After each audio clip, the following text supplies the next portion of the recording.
ବାଣିଜ୍ୟ ମେଳା ରାଉରକେଲା ଆନ୍ତର୍ଜାତିକ ବାଣିଜ୍ୟ ମେଳା ସେକ୍ଟର 13 ସ୍ଥିତ ମେଳଣ ପଡ଼ିଆଠାରେ ଉଦ୍ଘାଟିତ ହୋଇଯାଇଛି। Gupta event management private limited ଓ ଆର୍ଏମ୍ଏସ୍ ଆଉଟଡୋର୍ ମିଳିତ ଆନୁକୂଲ୍ୟରେ ହୋଇଥିବା ଏହି ମେଳା ମନୋଜ ନାୟକଙ୍କ ସଂଯୋଜନାରେ ଆୟୋଜିତ ହୋଇଥିଲା। ଏହି କାର୍ଯ୍ୟକ୍ରମରେ କେନ୍ଦ୍ର ଆଦିବାସୀ ବ୍ୟାପାର ମନ୍ତ୍ରୀ ଜୁଏଲ ଓରାମ ମୁଖ୍ୟ ଅତିଥି ଓ ରଘୁନାଥପଲ୍ଲୀ ବିଧାୟକ ଦୁର୍ଗାଚରଣ ଦନ୍ତୀ ସମ୍ମାନିତ ଅତିଥି ଓ ସ୍ୱତନ୍ତ୍ର ଅତିଥି ଭାବେ ସଚେତନ ନାଗରିକ ମଞ୍ଚର ସଭାପତି ଇଞ୍ଜିନିୟର ବିମଳ କୁମାର ବିଶି, ପାନ୍ପୋ ସାଂଗଠନିକ ଜିଲ୍ଲା ବିଜେପି ସଭାପତି ଲତିକା ପଟ୍ଟନାୟକ, ସୁକେଶୀ ଓରାମ ତାଙ୍କ ବକ୍ତବ୍ୟରେ କହିଲେ ଯେ ରାଉରକେଲାରେ ଏକ ଆନ୍ତର୍ଜାତିକ ବାଣିଜ୍ୟ ମେଳା ଅନୁଷ୍ଠିତ ହେବା ଏକଥା ସେ କେବେ ଭାବି ନଥିଲେ।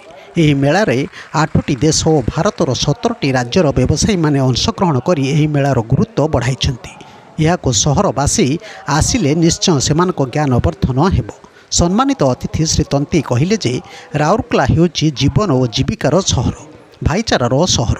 ରଘୁନାଥପାଲିକୁ ରାଉରକେଲା ବି କହିଲେ ଅତ୍ୟୁକ୍ତି ହେବ ନାହିଁ। ଏହି ମେଳା ଦ୍ୱାରା ରାଉରକେଲାବାସୀ ଉପକୃତ ହୋଇପାରିବେ। ଅନ୍ୟ ଅତିଥିମାନେ ମେଳାର ଆୟୋଜନ ଓ ଆୟୋଜକଙ୍କୁ ପ୍ରଶଂସା କରିଥିଲେ। ଆୟୋଜକ ପାୟଲ ଗୁପ୍ତା ମେଳାର ଆଭିମୁଖ୍ୟ ଓ ଆବଶ୍ୟକତା ସମ୍ପର୍କରେ ମତ ରଖିଥିଲେ। ଶେଷରେ ମନୋଜ ନାୟକ ଧନ୍ୟବାଦ ଦେଇଥିଲେ। ଏହି ଅବସରରେ ଅତିଥିମାନେ ମେଳାର ବିଭିନ୍ନ ଷ୍ଟଲ୍ ବୁଲି ଦେଖିଥିଲେ।